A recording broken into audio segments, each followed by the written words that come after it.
تو ہندو بھائیوں نے سوچا کہ وہاں مسلمانوں کے نبی کی چھری اسماعیل پر نہیں چلی، وہ قتل نہیں ہوئے، وہ کٹے نہیں، اور میرے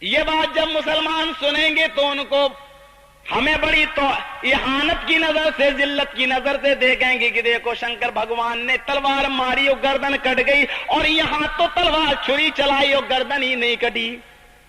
تب انہوں نے ہاتھی کے سونڈ کے کاٹنے کا ذکر کیا ہے، وہ ہاتھی کو ذبح کیا گیا، ہاتھی کو کاٹا گیا اور اس کا سر لا کر گنیش کو زندہ کیا گیا۔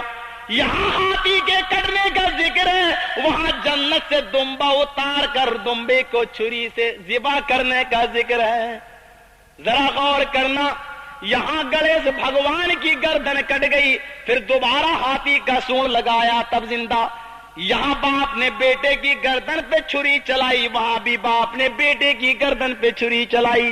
یہاں شنکر بھگوان نے گنیش کی تلوار ماری، یہاں ابراہیم نے اسماعیل کی گردن پہ چھری چلائی۔ یہاں گنیش کو ہاتھی کا سونڈ کاٹ کر زندہ کیا گیا، یہاں چھری اسماعیل پر نہیں چلی، تو یہاں پر بھی ایک جانور کے کٹنے کا ذکر ملتا ہے، دمبے کا۔ ذرا غور کرنا کہ ہمارے ہندو بھائیوں نے کتنا اصلی میں ڈالڈا ملایا ہے۔ پھر اللہ رب العالمین نے کہا کہ جب یہ اصلی میں ڈالڈا مل گیا ہے اور ہندو دھرم کا بھی ستیہ ناش ہو رہا ہے، سارے دھرم کے اندر بگاڑ پیدا ہو رہا ہے، تب ایشور نے اس دھرم کی رکشا کرنے کے لیے، اس دھرم کی حفاظت کرنے کے لیے انتم مہارشی کو بھیجا، جناب محمد الرسول اللہ کو بھیجا، اور کیا کہا کہ دھرم کے اندر جو بگاڑ آ چکا ہے، جو ایک ایشور واد مٹ چکا ہے، جو توحید میں بگاڑ آ چکا ہے، جو بہویش پوجا ہونے لگی ہے، مشرن ہونے لگا ہے، شرک ہونے لگا ہے، اے محمد جاؤ تم ایک اللہ کی اپاسنا کا حکم دو، لوگوں کو ایک اللہ کی بھکتی کی طرف بلاؤ، لوگوں کو ایک اللہ کی عبادت کی طرف بلاؤ، ایک اللہ کی بندگی کی طرف بلاؤ، مورتی پوجا سے روکو، مورتیوں کو ناش کرو، وہ مورتی ناشک بنا کر بھیجا۔ اور مکہ میں 360 مورتیاں رکھی ہوئی تھیں، ابراہیم علیہ السلام کی، اسماعیل علیہ السلام کی، نوح علیہ السلام کی، حضرت یعقوب علیہ السلام کی، یوسف علیہ السلام کی۔ مکہ میں خانہ کعبہ میں 360 بت رکھے ہوئے تھے، وہ مورتی ناشک آیا، جناب محمد الرسول اللہ اس مکہ میں آیا، محمد الرسول اللہ نے 360 مورتیوں کو ناش کیا، مورتیوں کو توڑا، یوسف علیہ السلام کی مورتی کو بھی توڑا، اور ابراہیم کی مورتی کو بھی توڑا، اسماعیل کی مورتی کو بھی توڑا، سارے بتوں کو توڑ کر کہا اعبد اللہ، اور لوگوں ایک ایشور کی تپسیا کرو، ایک ایشور کی اپاسنا کرو، ایک اللہ کی بھکتی کرو، ایک اللہ کی عبادت کرو، ایکم برہما دتیہ ناستے نناستے کنچن، ایک ہی برہما پوجیہ ہے، ایکم برہما ایک ہی برہما ہے، دتیہ ناستے دوسرا نہیں ہے، نے ترتیہ نہ تیسرا ہے، نے چتر نہ چوتھا ہے، ایک ہی ایشور کے سامنے اپنا ماتھا ٹیکو، ایک ہی اللہ کی بھکتی کرو، مہی دیوسے سویتو پرشٹوتی، وہی ایشور سمپورن پرشنساؤں کے یوگیہ ہے، ساری تعریفیں اسی اللہ کے لیے ہیں، اسی کو قرآن نے کہا الحمدللہ رب العالمین، ساری تعریفیں اس اللہ رب العالمین کے لیے ہیں، اسی کو وید نے کہا بسر دیامانا، اس اللہ کے لیے، اس ایشور کے لیے بسر دیامانا، جو دیا کرنے والا، جو کرپا کرنے والا، جو رحم کرنے والا ہے، اسی کو قرآن نے کہا الرحمن الرحیم، جو بڑا ہی رحم کرنے والا، کرپالو دیاوان ہے۔ پھر اسی کو وید نے کہا نئے سپتھرائے آسمان، ایشور ہم کو سچے مارگ پہ چلا، ہم کو سیدھے راستے پہ چلا، اسی کو قرآن نے کہا اہدنا الصراط المستقیم، اے اللہ ہم کو سیدھے راستے پہ چلنے کی پریرنا دے، ہم کو سیدھے راستے پر چلا۔ قرآن نے آنے کے بعد بتایا کہ وید بھی، تمہارے وید بھی وہی شکشا دے رہے تھے، کیونکہ ہندو دھرم کے اندر بھی کوئی نہ کوئی نبی آیا ہے، یہ نہیں کہہ سکتے ہو آپ، اور ہو سکتا ہے کہ وید بھی آسمانی کتابیں ہوں۔ ہمارے بھائی ذرا 4 کتابیں آسمانی ہیں، میں مانتا ہوں، تورات، زبور، انجیل اور قرآن، لیکن قرآن نے یہ نہیں کہا کہ اور آسمانی کتابیں نہیں ہیں. 1,24,000 لگ بھگ نبی آئے ہیں کم و بیش, تو کیا ان کو ساری کتابیں دی گئی ہوں گی؟ زبر الاولین قرآن نے کہا ہے کہ ان سے پہلے بھی بہت سے رسول گئے اور ہم نے پہلے بھی کتابیں بھیجی ہیں. تو زبر الاولین پہلے لوگوں کو بھی ہم نے کتابیں دی. اور ہو سکتا ہے کہ ہندو دھرم تو سب سے پرانا دھرم ہے, سب سے پراچین دھرم ہے, سب سے اولڈ ریلیجین ہے, بہت پرانا مذہب, اور اس کے اندر بھی کوئی نبی آیا ہوگا. قرآن کہتا ہے وَلَقَدْ بَعَثْنَا فِي كُلِّ أُمَّةٍ رَسُولًا أَنِ اعْبُدُوا اللَّهَ, ہم نے ہر امت کے اندر ایک رسول بھیجا. قرآن کہتا وَلِكُلِّ قَوْمٍ هَادٍ, ہم نے ہر قوم کے اندر ایک ڈرانے والا بھیجا. تو ہندوؤں کے اندر بھی کوئی ڈرانے والا آیا ہوگا. ہو سکتا ہے یہ شری کرشن اور رام چندر جی ڈرانے والے بنا کر بھیجے گئے ہوں اور ہمارے ہندو بھائیوں نے ان کا نام بدل دیا ہو. تو یہ ڈرانے والے تھے, یہ ایشور کا راستہ بتلانے والے تھے, یہ اللہ کا ستیہ مارگ بتلانے والے تھے. اور آج ہمارے ہندو بھائیوں نے اس کو بدل دیا. ہندو بھائیوں, تمہاری کتاب اتھروید کے اندر لکھا ہے کہ کوئی بھی پنڈت اس وقت تک مرتا نہیں جب تک کہ وہ اپنے بیٹے کو انک ہی نہ کہہ دے, اپنے بیٹے کو کلمہ نہ پڑھا دے. آپ کی کتاب اتھروید کے 20ویں کانڈ میں لکھا ہے لا الہ ہرنے پاپن الا اللہ پرم پرم, تو جو چاہے سورگ تو جپے نام محمدم. ہے میرے بیٹے, مرنے سے پہلے تو لا الہ الا اللہ پڑھ لینا. کیا کہا؟ لا الہ ہرنے پاپن. ہے میرے بیٹے, مرنے سے پہلے تو لا الہ الا اللہ پڑھ لینا. ہرنے پاپن, تیرے سارے پاپ ہرل ہو جائیں گے, مٹ جائیں گے, تیرے سارے پاپ ختم ہو جائیں گے. ہرنے پاپن الا اللہ پرم پرم, تو جو چاہے سورگ تو جپے نام محمدم. اگر جنت چاہتا ہے تو محمد الرسول اللہ کا نام لینے والا بن جا. اگر جنت چاہتا ہے تو محمد کی اطاعت کرنے والا, فرما برداری کرنے والا بن جا. میرے ہندو بھائیوں, بڑے پریم سے کہتا ہوں, تم میرے بھائی ہو. آپ کی کتاب کہہ رہی ہے, اور کیا کہتی ہے سنو گے؟ کتاب تمہاری, لکھنے والا پنڈت تمہارا, چھاپنے والی پریس تمہاری, کاغذ تمہارا, قلم تمہارا, سیاہی تمہاری, زبان مسلمان کی, زبان میری, کتاب تمہاری ہوگی اور پنڈت تمہارا ہوگا. اگیان ہیتو کرت محمد محمد اندھکارم ناشم ودھایم ہی تدودیت وویک. او لوگو, محمد نامی آدمی دھرتی پر پدھارے گا. یجروید میں لکھا ہے کیا؟ محمد اندھکارم ناشم, محمد نامی آدمی آئے گا. اندھکارم ناشم, وہ اندھیرے کو ناش کرے گا, اندھیرے کو ختم کرے گا. یعنی قوم میں, سماج میں, معاشرے میں, سوسائٹی میں, گاؤں میں جو برائیاں ہوں گی ان برائیوں کو وہ انتم مہرشی ختم کر دے گا. اندھکارم ناشم ودھایم ہتدودیت وویکا, اندھیرے کو میٹنے والا, اندھیرے کو ختم کرنے والا, ظلمت کو میٹنے والا, تاریکی کو میٹنے والا, ختم کرنے والا محمد ہوگا. آپ دیکھیے اس وقت ہندوستان کے اندر اگر 25 مرد ہیں تو 75 عورتیں ہیں. یعنی لڑکیوں کی تعداد لڑکوں کی بنسبت زیادہ ہے. اگر ایک لڑکا ہے تو 3 لڑکی, 25 مرد ہیں تو 75 عورتیں.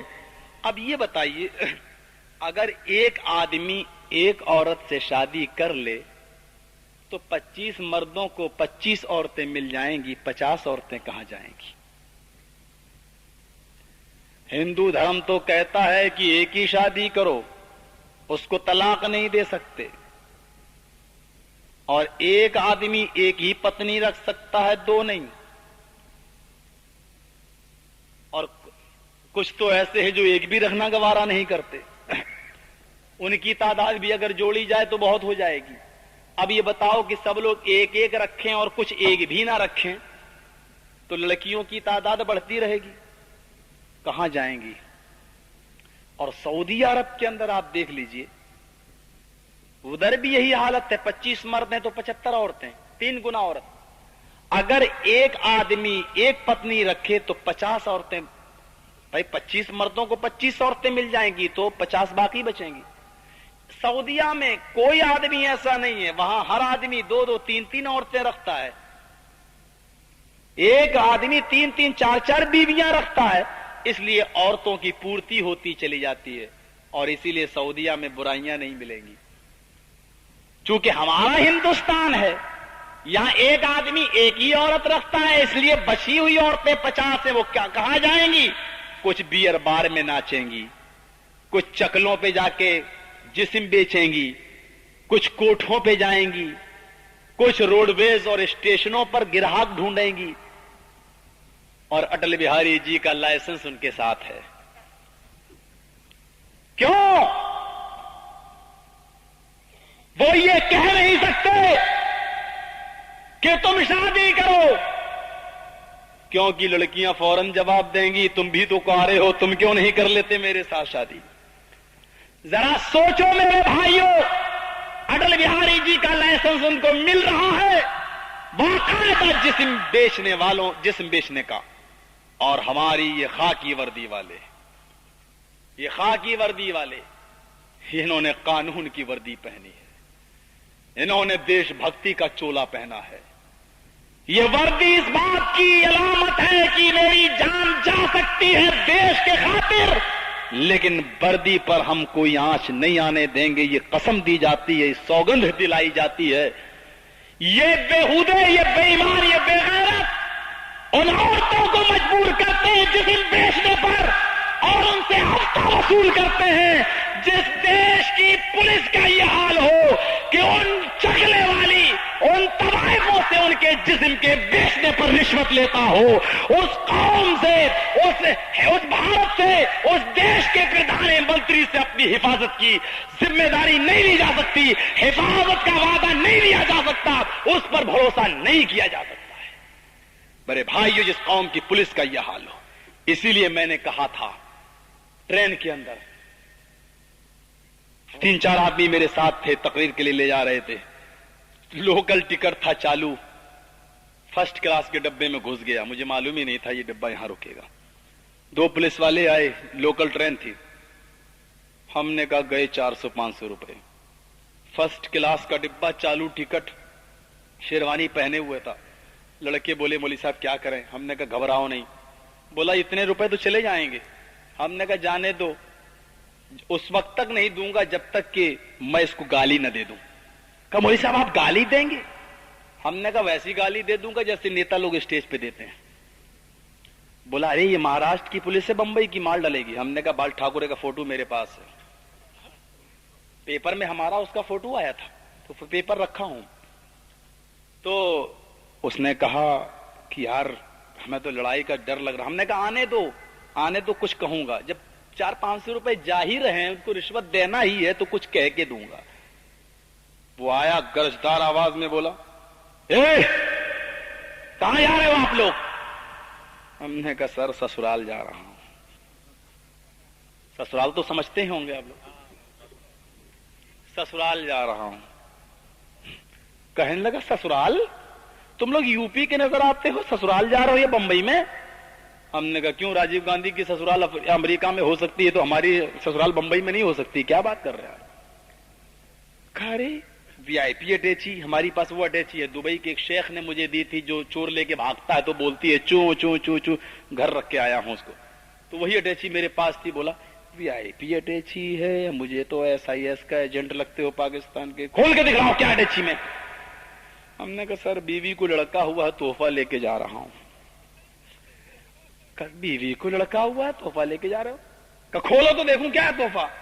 ہم نے سر نظر لگ جائے گی مت دیکھیے آپ. کہا بے بیوی کو لڑکا کب ہوا جی، کب تمہاری شادی کب ہوئی؟ ہم نے کہا سر ایسے ہی 2 مہینہ ہوا ہے. کہا بے پاگل 2 مہینہ ہوا ہے کہ 2 سال ہوا ہے؟ ہوش میں بول رہے ہو کہ نہیں بول رہے؟ ہم نے کہا سر نہیں 2 مہینہ ہوا ہے. کبھی 2 مہینے میں بھی کہیں لڑکا پیدا ہوتا ہے؟ بیوقوف بناتے ہو مجھے. ہم نے کہا سر بڑے امیر گھر کی لڑکی تھی، میں نے پوچھا نہیں، جانے دو. کہا بے کمینے بے ایمان، گالی دیا اس نے ماں بہن کی. کہا بے ماں بہن کی الٹی سیدھی گالی دیتا. بولا